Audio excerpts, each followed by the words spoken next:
आतंकी देश के अंदर घुसते थे, आतंकी बड़ी बड़ी घटनाओं को अंजाम देते थे।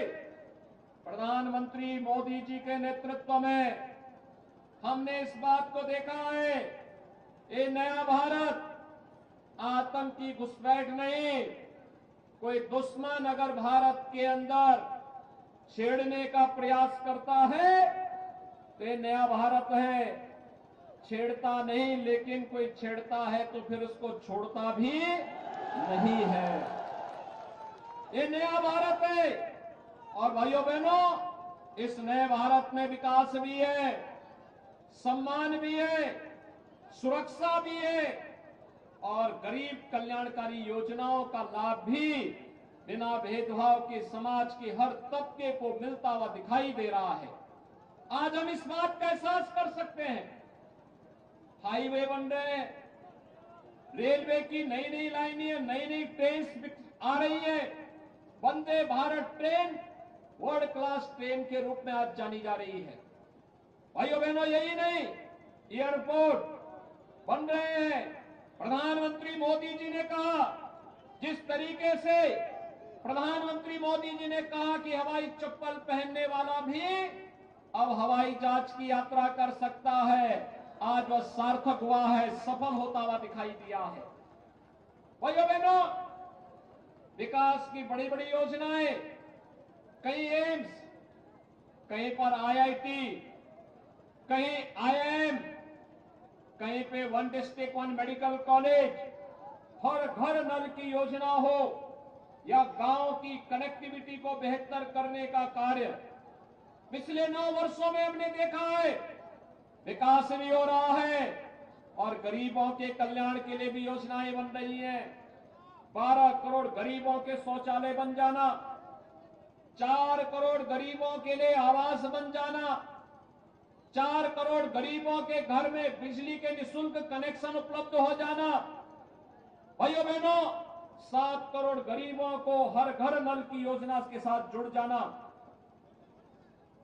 10 करोड़ गरीबों के घर में उज्ज्वला योजना के रसोई गैस के सिलेंडर हो जाना, 12 करोड़ किसानों को प्रधानमंत्री किसान सम्मान निधि में प्रतिवर्ष 6,000 रुपए उनके खाते में आ जाना।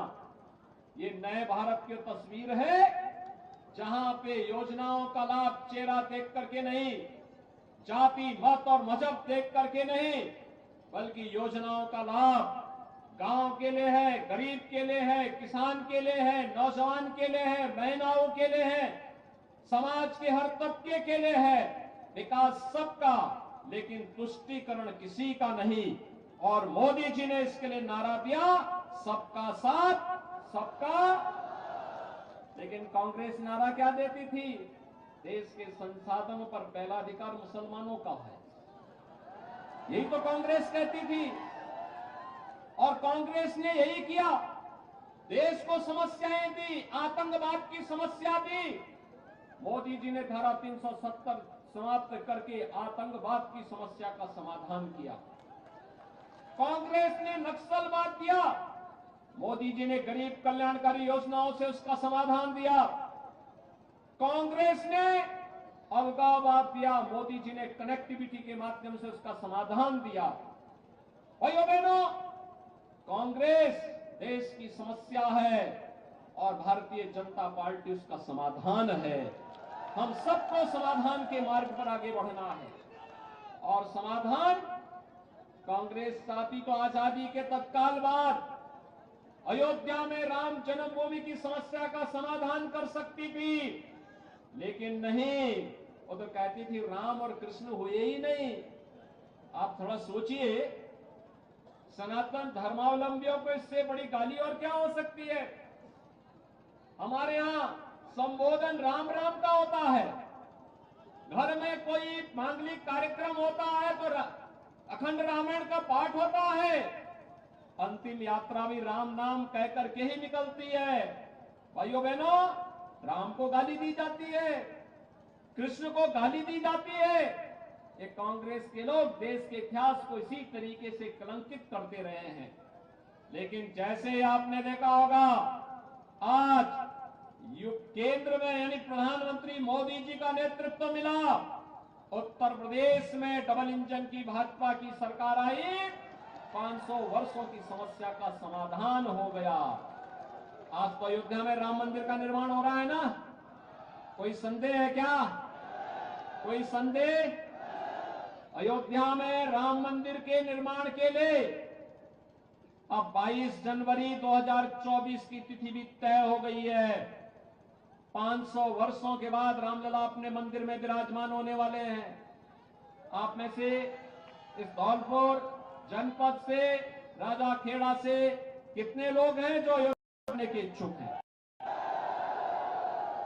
यानी सभी राम हैं। तो भाइयों बहनों, मेरी आप सबसे अपील है, आपका रास्ता और आसान होगा। आप भाजपा के प्रत्याशियों को अपना आशीर्वाद दे दीजिए। सहमत हैं? कमल चुनाव चिन्ह में परसों ही चुनाव होने जा रहा है 25 को। श्रीमती नीरजा शर्मा राजाखेड़ा से भारतीय जनता पार्टी की प्रत्याशी हैं।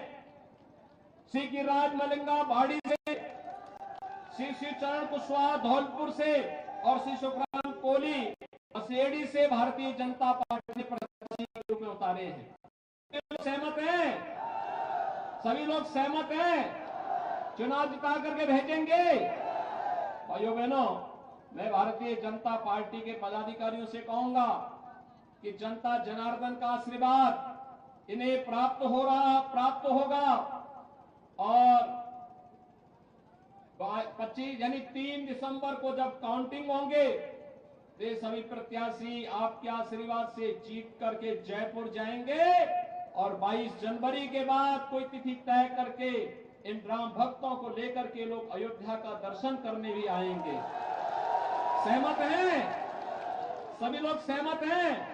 तो मेरे साथ बोलेंगे, भारत माता की, भारत माता की जय श्री राम, जय जय श्री राम।